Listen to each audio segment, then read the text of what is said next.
Hello student, very warm welcome and Prachi foundation online classes and student कैसे हो आप सब लोग। कैसे आपकी स्टडी चल रही है?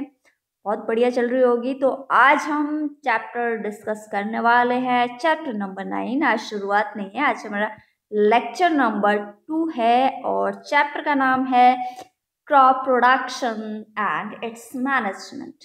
ठीक है, और टॉपिक हम बच्चों कौन कौन से कवर करने वाले हैं इसमें? Soil replenish, irrigation, traditional system of irrigation and modern system of irrigation.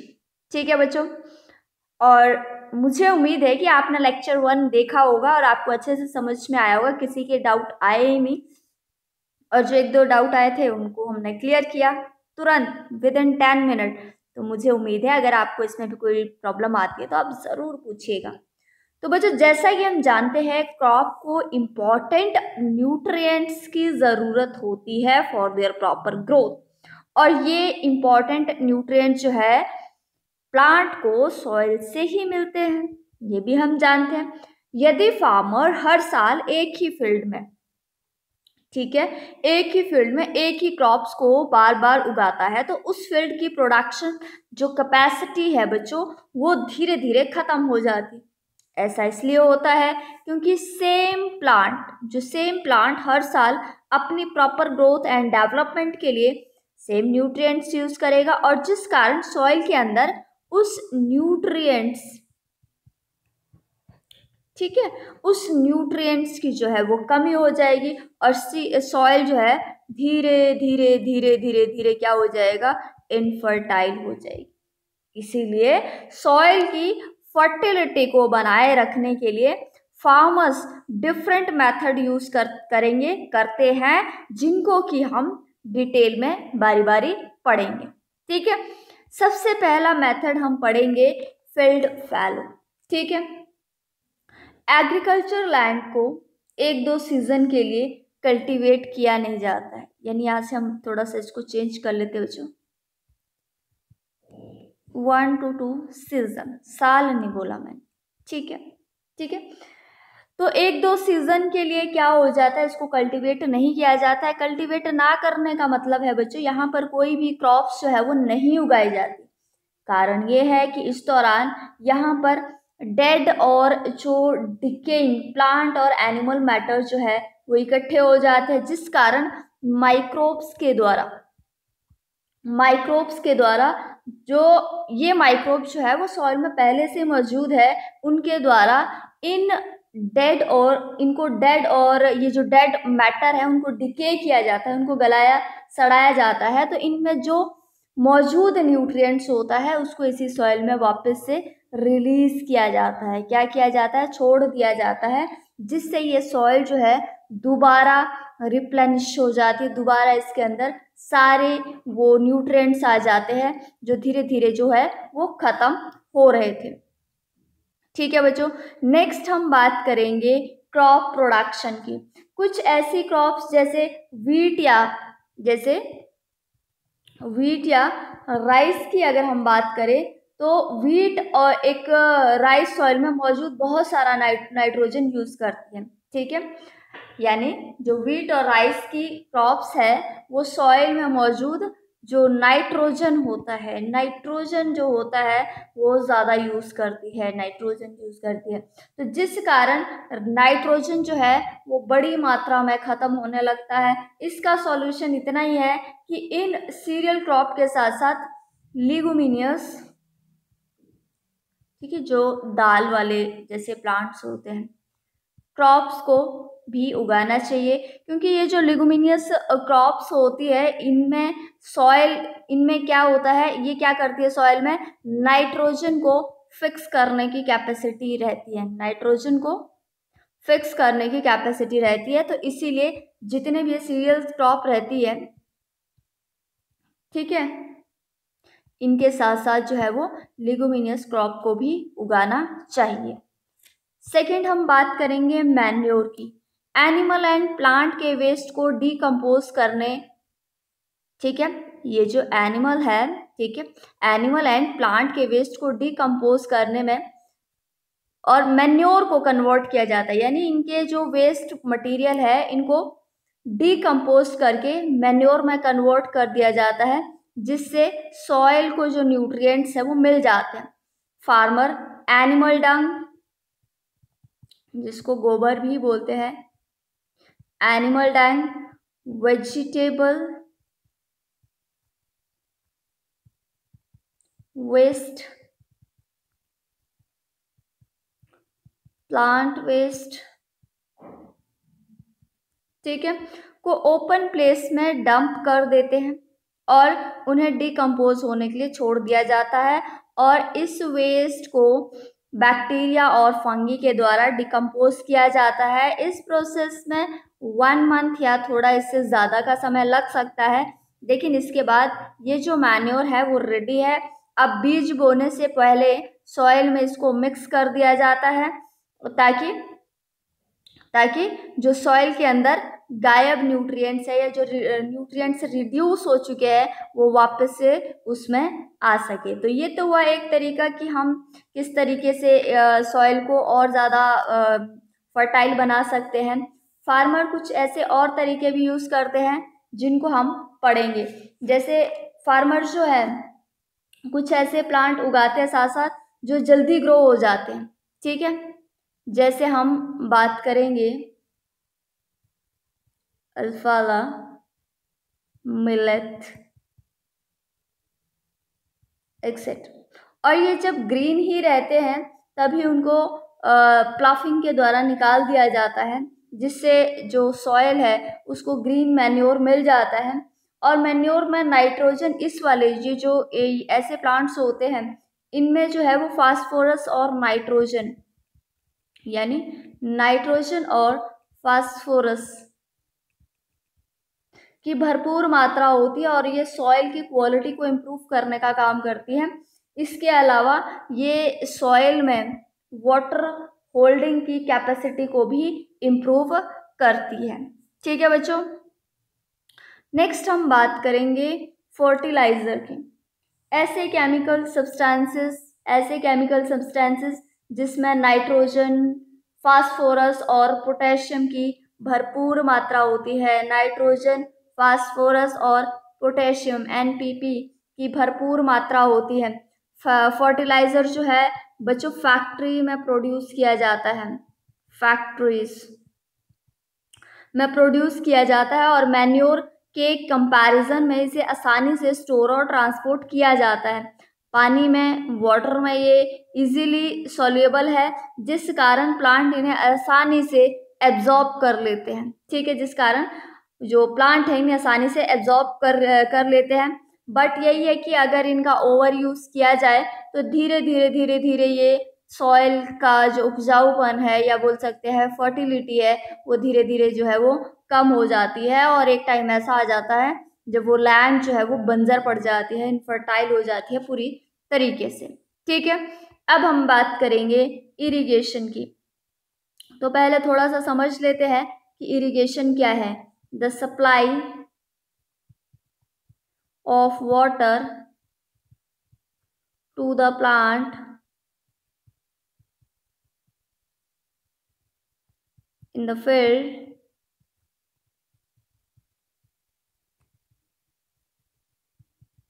is known as irrigation, ठीक है। तो जब हम पानी को फील्ड में देते हैं, पौधों में देते हैं आर्टिफिशियल मेथड से, तो उसको बोलते हैं इरिगेशन, ठीक है। तो इरिगेशन कई तरीके से होता है, आर्टिफिशियल भी हो सकता है, नेचुरल भी हो सकता है, वो रेन वाटर से भी हो सकता है, ठीक है, वो कैनल्स के थ्रू भी हो सकता है, वाटरवेज के थ्रू भी हो सकता है, जैसे नदी का पानी हो गया, झील का पानी हो गया, ठीक है, पॉन्ड का पानी हो गया, वेल्स, कुएं एंड पंप से निकाला गया वाटर से भी हो सकता है। तो हर क्रॉप की वाटर जो रिक्वायरमेंट होती है वो अलग अलग बात करें। जैसे अगर हम बात करें पैडी क्रॉप्स की, चावल की, तो उसको स्टैंडिंग वाटर में होल्ड किया जाता है और उसे ज़रूरत होती है कांस्टेंट वाटर सप्लाई की। वहीं पर अगर हम बात करते हैं, यहाँ से हम हटा देते हैं इसको, व्हीट की, गेहूं की क्रॉप्स की, तो उसे इरिगेशन की ज़रूरत एक तो प्लफिंग के टाइम में पड़ती है और दूसरा जब प्लांट में फ्लावरिंग आने का टाइम होता है तब ज़रूरत पड़ती है। और दूसरा बच्चों ये है कि अगर एक्सेसिव मात्रा में भी अगर हमने एक्सेसिव क्वांटिटी में अगर हमने वाटर सप्लाई कर दिया तो उससे भी कोई मतलब फ़ायदा नहीं होगा कि जितना ज़्यादा पौधों को पानी मिलेगा वो उतना ज़्यादा बढ़ेंगे। उससे नुकसान ये होगा कि वाटर लॉगिंग की प्रॉब्लम हो जाएगी। पानी जो है प्लांट की जड़ों में वाटर लॉगिंग, ठीक है, वाटर जो है प्लांट की रूट में इकट्ठा हो जाएगा और धीरे धीरे ये इनकी रूट को गलाना और सड़ाना शुरू कर देगा, जिससे प्लांट जो है वो डेड हो जाएंगे। ठीक है बच्चों, तो इसीलिए एक चीज़ और यहाँ पर बताती हूँ कि जब हम घरों में गमले लेके आते हैं, फ्लावर पॉट लेके आते हैं या प्लांट जो डेकोरेटिव होते हैं, तो वो जो गमले होते हैं उनके नीचे देखना आप सरफेस पे एक होल होता है, ठीक है, ताकि पानी जो है जितना ज़रूरत है वो यही गमलों में ही होल्ड हो जाए और बाकी वाटर जो है इस होल से नीचे हो जाए। क्योंकि अगर ये पानी इधर इसी गमले में जमा हो जाएगा, ये यानी ये होल नहीं होगा, तो धीरे धीरे हमारे जो गमले के प्लांट है वो धीरे धीरे गल सड़ के मुरझा के सूख जाएंगे। ठीक है बच्चों, नेक्स्ट हम बात करेंगे कि हमने इरिगेशन पढ़ा, तो हम पढ़ लेते हैं कि ट्रेडिशनल सिस्टम ऑफ इरिगेशन इसमें शामिल है, जैसे हमने थोड़ी देर पहले भी पढ़ा, wells, tubewells, ponds, canals etcetera. ठीक है, जिसमें पहले क्या होता था, इंसान या तो खुद एक जगह से भर भर के या जानवरों पे लाद कर एक जगह से दूसरी जगह अपने खेतों में पानी को दिया जाता था। इसके बाद पंप से भी जो है पानी खींचने का या पानी से लाया जाता था, पानी एक जगह से ले जाकर दूसरी जगह डाला जाता था। इसके अलावा पुली सिस्टम यूज किए जाते थे।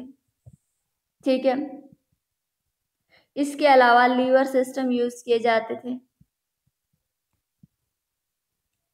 ठीक है, जहां पर ये कुछ ऐसे एग्जाम्पल है ट्रेडिशनल सिस्टम इरिगेशन के कि जहां पर पानी को खेतों तक पहुंचाने का काम किया जाता था। लेकिन ये सब चीज़ें ऐसा तो है कि भाई सस्ती तो थी, ठीक है, अब यहाँ से देखो पानी कितना बर्बाद हो रहा है, आगे कहीं जाके वो बह रहा होगा और इतना पानी एक एक रो में छोड़ा जा रहा है जितनी उसको ज़रूरत नहीं है, और इसको खींचते खींचते इतना टाइम लग जाएगा कि आदमी का समय भी बर्बाद होगा और दूसरा मेहनत भी उसकी इतनी ज़्यादा लगेगी। तो इसका एडवांटेज ये, डिसएडवांटेज ये था कि वाटर इसमें बहुत ज़्यादा वेस्ट होता था। ठीक है, अगर हम बात करें मॉडर्न सिस्टम ऑफ इरिगेशन की, तो इसमें सबसे पहला मेथड आता है स्प्रिंकलर सिस्टम।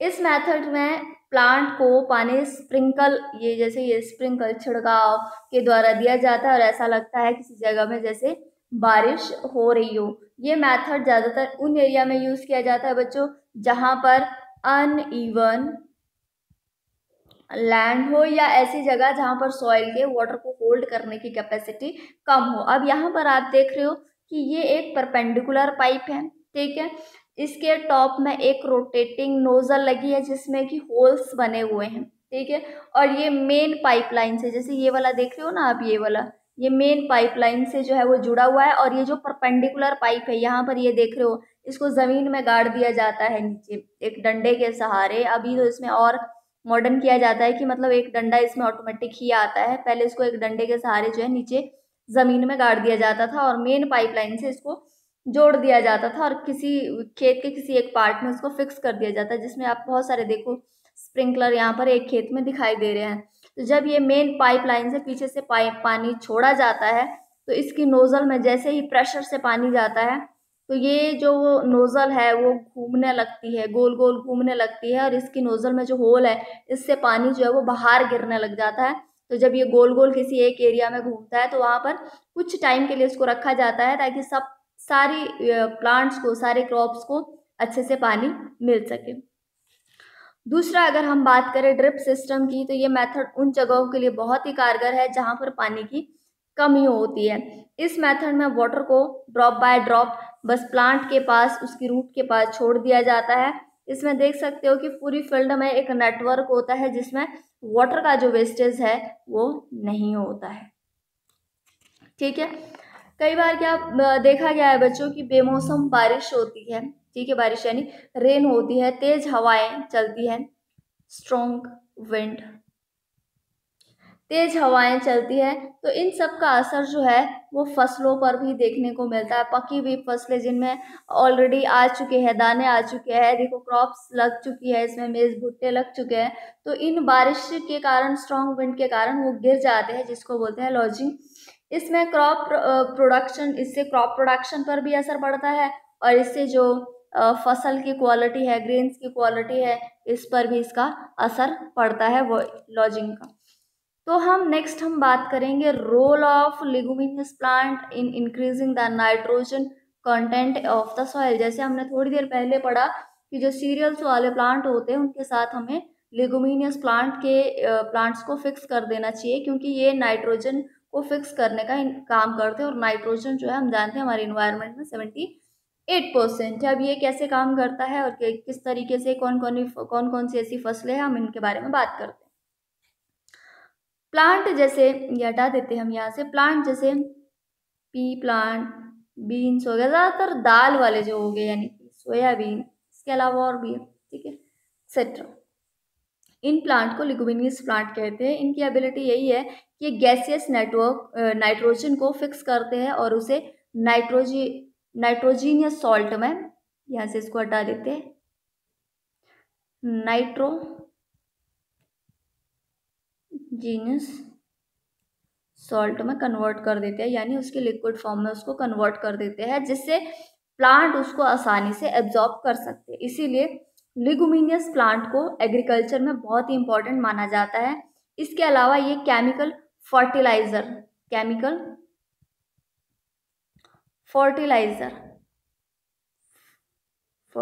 थोड़ा सा आगे लिख लेते हैं इसको, केमिकल फर्टिलाइजर, ठीक है, के यूज को कम करते हैं और नेचुरली तरीके से प्लांट को नाइट्रोजन की सप्लाई करते हैं। क्योंकि अगर नाइट्रोजन की सप्लाई नेचुरली तरीके से प्लांट को नहीं होगी तो उसमें केमिकल वाली खाद यूज की जाएगी, यानी फर्टिलाइजर किया जाएगा। तो हमने थोड़ी देर पहले पढ़ा था कि अगर ज़रूरत से ज़्यादा केमिकल यूज किया जाएगा सॉइल के अंदर तो उसकी फर्टिलिटी जो है वो धीरे धीरे कम हो जाएगी। तो ये जो लिगुमिनियस प्लांट है, इनकी जो ये देखिए रूट्स होती है, इसमें नोड्यूल्स होते हैं कुछ, ये थोड़ा सा धुंधला है, यहाँ पर देखिए आप बिल्कुल क्लियर इमेज है, ये कुछ नोड्यूल्स होते हैं जहाँ पर राइजोबियम, ठीक है, पहले आप लोगों ने नाम ऑलरेडी सुना होगा इस बैक्टीरिया का, वो रहता है, और ये बैक्टीरिया क्या करता है, नाइट्रोजन को नाइट्रेट्स में कन्वर्ट करता है और प्लांट इसे नाइट्रोजन की फॉर्म में जो है वो आसानी से ले सकते हैं। नाइट्रोजन प्लांट उन जगहों पर अच्छी तरह उगाए जाते हैं जहाँ पर जिन सॉइल में नाइट्रोजन की कोई भी मात्रा ना हो या कम हो, वहाँ पर भी ये प्लांट जो है आसानी से उगाए जाते हैं। तो ऐसी जगहों में जहाँ पर सॉइल में नाइट्रोजन बहुत कम मात्रा में है, ऐसी जगहों में अगर दूसरी क्रॉप्स उगाई जाती है तो उन क्रॉप्स के साथ साथ इन लिगुमिनियस प्लांट को ज़रूर उगाया जाता है, ताकि उन क्रॉप्स को नेचुरली तरीके से जो उनकी ज़रूरत है, नाइट्रोजन की ज़रूरत है, वो उनको नेचुरली प्रोवाइड हो सके।